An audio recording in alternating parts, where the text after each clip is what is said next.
What's going on, Long Drive Podcast listeners? And we got a special guest on today. Obviously, you've got the boring Jack and Connor here as always, but we also got at the bottom there, if you're watching the YouTube, Jason Chadwick, home run derby winner, led the Magic to the playoffs. Had a very great rookie year. How are you doing, Jason? Good. How you guys doing? Very good. Good. Also, just to clarify, Jack, I don't see any recording sign. Do you see a recording sign? Yeah, I do. In the Yeah, I top do. left. Okay. Just to clarify. Okay. So I have all the questions. But so how did you get into wiffle ball? Hold on, I'm gonna shut this door. When I was like probably 13, I would play in my bed behind my house with like Jorgie, Chris, and Trevor. Obviously, like the Cranes, and then it just kind of like developed from there, and we kept playing more and more each summer. And by the time we were like probably 17, we were pretty good, and we knew we were pretty good. And so then that's when we just started going to MLW stuff, and that's how that happened. Yeah, and then going into the next question, I asked Cheatham the same thing. But how did you meet those three dudes? I know Cheatham kind of went over how he met you. He said you two had like super close lockers. Yeah. I believe He was my locker neighbor. So he was the locker because I like knew of him in middle school, but we didn't really talk that much. And then we got to high school, and I was like best friends with Trevor like my entire life. So when I was like in like third grade, I became friends with Trevor, and then high school, me and Trevor and like Jorgie and Chris, because Jorgie and Chris were friends. We kind of just like, I guess, like merged into like one big friend group. And like I said, Chris was my locker neighbor, so that helped with that. And that's how we met. It was basically just high school. So then next, I'm really curious about this. What was the winter league like? Because I know you guys got runner up to Norp and stuff. So yeah, it was actually a blast. I mean, before we had the winter league, we didn't really think we were getting drafted. Like we didn't really know what was going on. We just kind of joined because we just wanted to play wiffle ball. And because we went to the wiffle in the mid tournament 2 years ago, not the past video, but the one before that. And so like we knew it was kind of just cool, like MLW events and stuff like that. And then so the winter league, we just kind of figured, hey, like, we don't really do anything else on Monday nights. We might as well just make the drive out there. And it was really cool. I mean, we obviously got to see like all the managers were there. All the managers except Agner were there. So we saw like Kyle, Dan, Tommy, Drew. They were all there. We got to face the MLW team. We beat them, by the way. We did beat the MLW team. It was just kind of fun, obviously except the championship. Championship kind of sucked because, we should have beaten like Jimmy's team, but he was kind of dominating us that game. So I kind of got a little off-topic question. How nervous were you that you would be drafted by Jared Davis? Oh, well, I actually thought I was going to, because in the winter league, I was actually like horrible. Like I was absolutely trash in the winter league, and I was worse than Cheatham and Trevor. And so I was like, I'm for sure like going like number 6. So I was so confident in it. And then Agner like DM'd me in the summer, I think, and was like, hey, I think we're gonna pick you. And so I was like stunned. I was like, there's no way I was better than Chris or Trevor. So I was very confident that I was gonna go to the Cobras. It was scary. Yeah, and then did you play in the wiffle in the mitten this year? Yeah, I was on a team with Jorgie, and then our friend from college, Jordan, because he wanted to play in it because he's an MLW fan. And so me and Jorgie played with him. I'm like, yeah, because I believe Liam, Trevor, and Cheatham won. Yeah, they were all the same team, and they won. Yeah, they won the older kids bracket. Yeah, so we just kind of switch it up each year. So like next year, if we do it, it'll probably just be like me, Chris, and Trevor or something like that. So we kind of switch it up. That will be an easy dub for that tournament. Just call them favorite tournament. Okay. Yep. So did you have a favorite team before the Magic, and did you think you would get drafted by them? Yeah, the Mallards. The Mallards were my favorite team. But So obviously the Mallards had the 5th pick. So I thought there was a chance, but like I said, if I had a pick, I would have predicted me going to the Cobras. But yeah, it was the Mallards, and it would Seems to have me been, that everyone was a Mallards fan in that draft. yeah. No, I was. I love the Mallards because Noah Dabrico is my favorite player. So yeah, the Mallards were probably my favorite. And then kind of going off that question, were you nervous going to face your favorite team prior? Because that's who you faced in your first Yeah, real MLW it wasn't games. as much because I was facing the Mallards. It was just more like I'm nervous because I'm in the league, and like once you get to the field, you see all the cameras set up. Yeah. Like it's like a different feel, but it was definitely cool playing the Mallards because like I mean Trevor too. Trevor's been like my best friend since like 3rd grade. Yeah. And me and him were able to play against each other. So yeah, it was definitely nerve-wracking the first series. And obviously that is a very faint sight because that is the only time you saw Chadwick without a beard. Let me remind you that. Yep. And then obviously you hit a walk. That was your first game. You hit a walk-off, didn't you? Yep. So yeah, and then you hit another shot. I believe in game 3. I know way too much about Trevor. I had one off Tommy, one off Trevor. So, how would you assess your rookie year? Because you were obviously a rookie of the year candidate. Mm-hmm. Yeah, I mean, I definitely am very happy with how I played. I didn't expect to be this good. But I mean, there's definitely things I can get better on, like limiting walks was my biggest issue, walking too many kids sometimes. But I think it definitely was a step in the right direction for me and the team, and I think I can get better and the team can get better next season. So I'm excited. Yeah, and then obviously, let me remind you this because I did some stuff on Instagram. He was 6 strikeouts away from Ryan Crouch, who had I'm mad. In that first, I believe the only reason that he got it is because of that 7-inning game where they threw him in. And because the Cobra series, I let Liam start the last game. Yeah. Liam there was another series, the Pred series in the regular season. I let Liam pitch, so I probably could have got past Ryan, but Ryan just threw more innings than I did. Yeah, I also kind of got a question. I don't know if this was on the agenda of questions that you had, Connor. What was the feel in that last regular season series with the Cobras? You could just tell in the video that it was just absolutely so serious and everybody was trying so hard to get the win. What was the atmosphere like? That was definitely the craziest series I was in. Obviously, anytime you face Drew Davis, it's gonna get pretty intense, and let alone that was like a winner go home type thing. Like the winner makes the playoffs, loser their season ends, and especially after the first game we lost on a walk. It was crazy. Like every single thing that happened. Hey, dude. No. Hey, yo, Jorgensen makes an appearance. Woo! Yeah. Whoa! Hey, Jorgie. I did not expect this. Ladies and gentlemen, Brendan Jorgensen. We need That's that. awesome. I live with him. Yeah, it's in college. Yeah. Well, yeah, both of you were on Pipe It Up together, right? Yeah. Yeah. Yep. Both of you go to Adrian. Yeah, because every time Jorgie goes, "Go Dogs!" Oh, but yeah, yeah. So next question was, who was the hardest player to face in general this year? I guess both of you can answer this if you want to. I guess just in general. Well, the hardest guy I've had to pitch to is Dan, and the hardest hitter to pitch to is Kyle. Or no, I said that wrong. The hardest to hit to is Kyle, but like the most intimidating is Dan, if that makes any sense. Like Kyle's better than Dan, but Dan's a lot scarier when you're in the plate.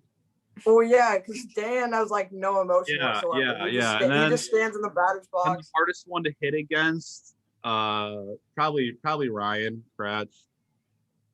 Yeah, I think that's what Chris said when I interviewed him months ago. I think he said Cratch was the one that was very hard to hit against.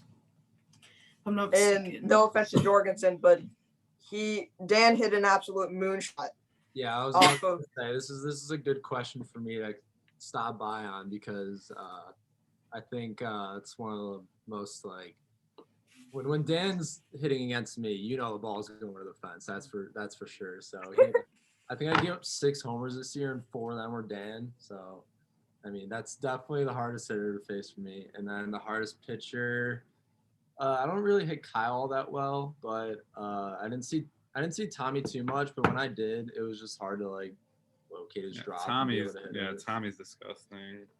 Yeah. And then the only people that you two both didn't, Chadwick faced the Cobras and Jorgie didn't. I think that will be opening day. That will be opening day next year. Cobras Gators. I think it's and then That'll be a good series. Yeah, and then Jorgie faced the Diamondbacks. Who did you guys not face? Faced the Diamondbacks. D-backs. Yeah, we didn't. That or no, he didn't face the D-backs. Oh, Jorgie wasn't there. Jorgie wasn't there. It was just I am telling you right Cheatham. now, if Jorgie was there, Gators would have had the 1 seed. It could go either way. Yeah. I think either way, even then, D-backs hitting, whether it was Jorgie or Cheatham that was pitching, they were just going off and they were just on fire as they pushed to make that late run to make the playoffs.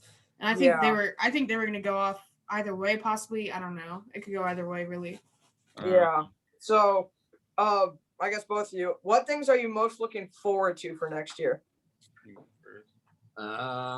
Honestly, I mean, it's kind of general, but just like honestly, just playing again because I mean, after seeing all the videos come out, all the playoff videos, and then doing all these podcasts and stuff, I just really want to go back out there and play again. Yeah. Talk about on PS4 parties like me, Chris, and Jason. We just really want to just play again. We're bored here in the off season. Yeah. Yeah, I mean, that's probably it. It's just really like it's not even that like the MLW is so like competitive. It's just like fun to be there. Like it's just like a really fun environment to play in. So it probably just like being at the field with the guys is probably the best part. All right, and then obviously. So. Yep. Sian, thanks for coming on for a couple minutes. Exactly. So and then I will say this: Magic dark horse for 2021 champions. I've been saying that ever since they beat the Cobras, and they were so close to beating the Preds. We should have beaten the Preds. That series still haunts me. I almost feel that if you guys would have gone into the Magic series and Sailor would have had that injury, you guys somehow, some way would have pulled it off. I know. In my opinion, we outplayed the Preds that series, but it's because the second game, I don't know if you guys could tell in the video, when Cratch hit a ball, the ball like broke in the second game. And so I couldn't throw my riser. And so that's why like I walked like, I think it was like 6 guys in a row. And that's when Liam came in. And then the last game was just like Liam had the Liam almost hit a home run. Yeah, and then they got the game-winning run on like a ground ball that barely squeaked fair. It was kind of a tough way to lose. Yeah. And then and Ben, I know I said this. I feel like if you would have won, because I think you could even tell like the Wildcats, they were being carried by Kyle. In that series. Yeah. I don't, and then Kyle wasn't even there for the World Series. Like I'd say that, yeah. That might have just ruined our chances of getting Kyle on. But this is like my final question, but we can still hold some time. Do you know of any off seasons the Magic may be making? Because I know they don't have a pick this year. Yeah, I know. I was talking to Jack, and I know he was hoping that Kyle Hook was going to be back, but I don't think he's able to come back next year. Yeah. And obviously, we're going to have me, Agner, and Liam. And he's trying to move into the drafts. Me and him have texted the last few weeks, and he's trying to get into the draft, but it's just kind of hard because, like, after this year, people see how important draft picks are. Yep. Rookies absolutely went off this year, and it just shows the draft picks really are important. Yeah, like no one really wants to get rid of their pick, so it's just kind of tough. Yeah, and also I'll say this on Instagram, I see a lot of people. I think this is the dumbest thing.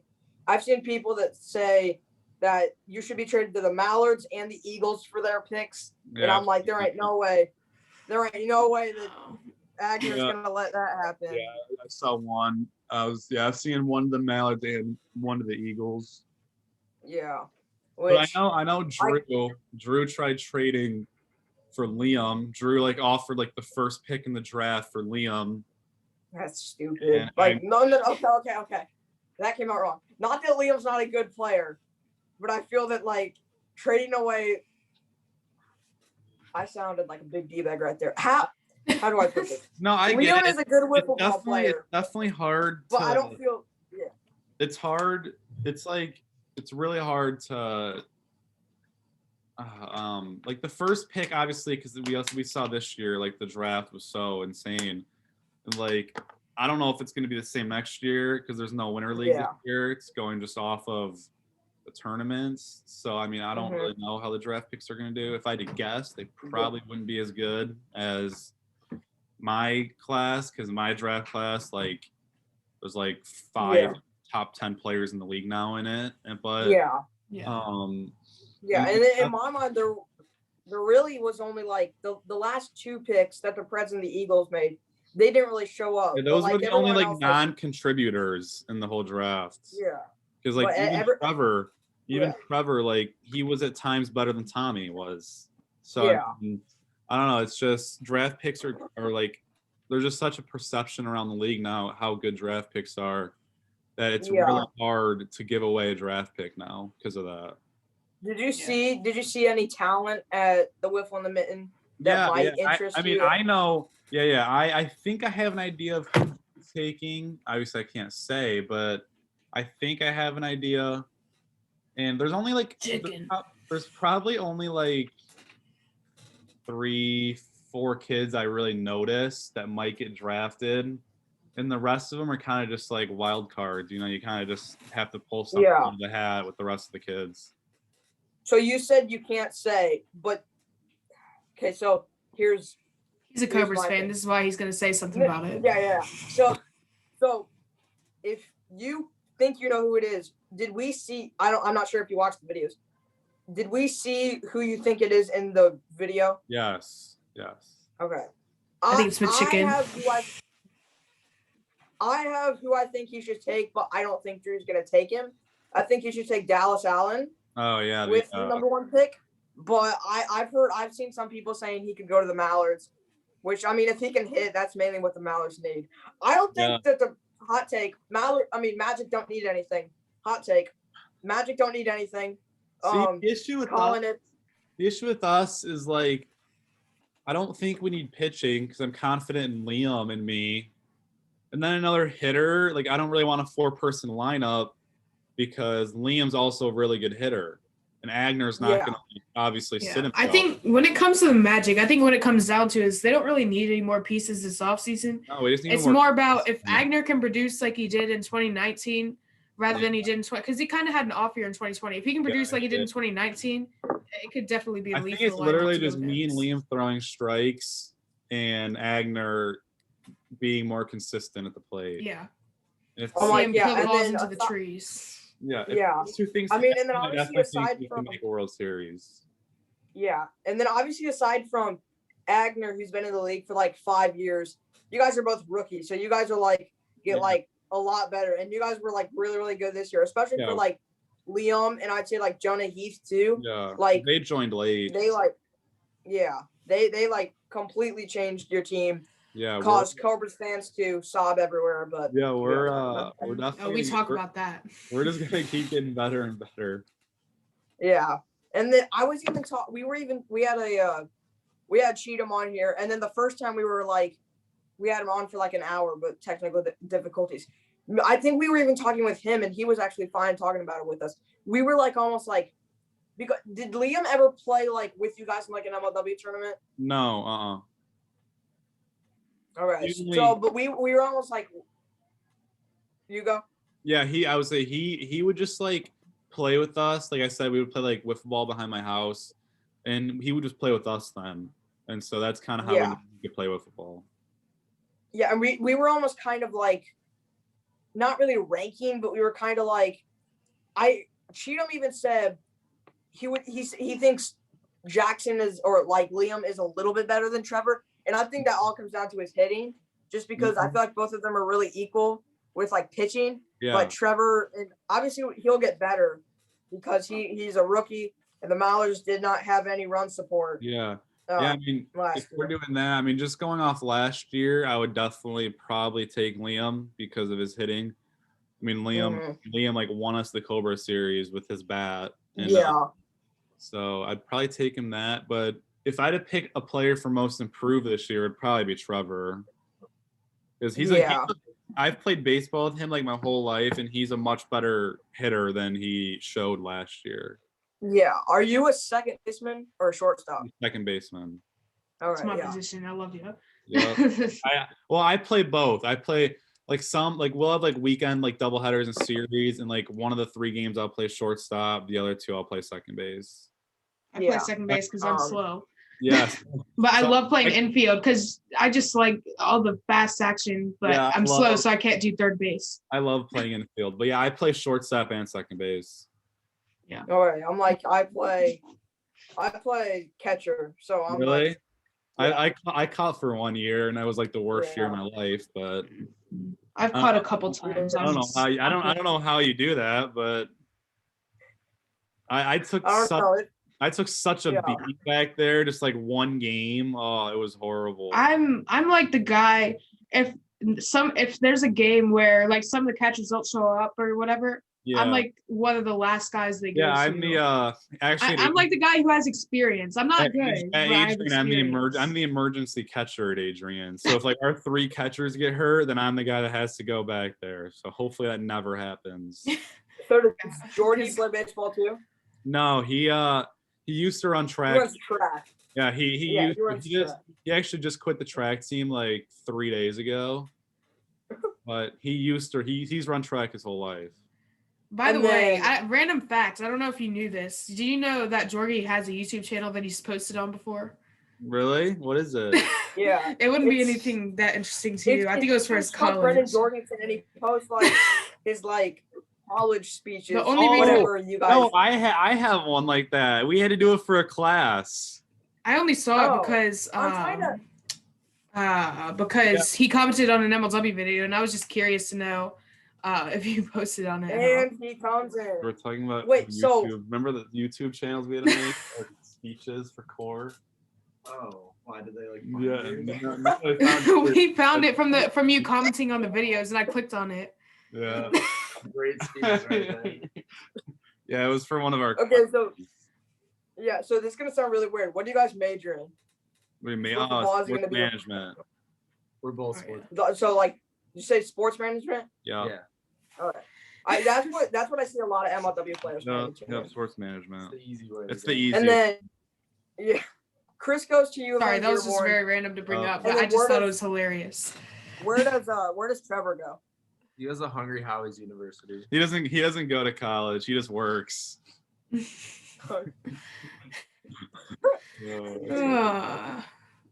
That's right. I just had to bring it up. I'm sorry. I'm like, but I'm trying to think of like one last thing that we can talk about. Do you have? So, I was gonna say, do you have one Jason Chadwick jersey that you wear all the time, or do you have like multiple ones? I just have one. All right. And then you obviously wear that slick teal, purple, white arm sleeve. The arm sleeve. Yep. I have that. Actually, it's funny. I came home one time, and I walked in it was the day of the Cobra series because I had just come home from work, and I walked in my living room. My mom had a jersey on, and like she bought a jersey of mine without even telling me. And I walked in the living room, and she was like screaming like "Go Magic" with my jersey on. It was funny. She wore it to like a family party, like so proud of it that day. It was so funny.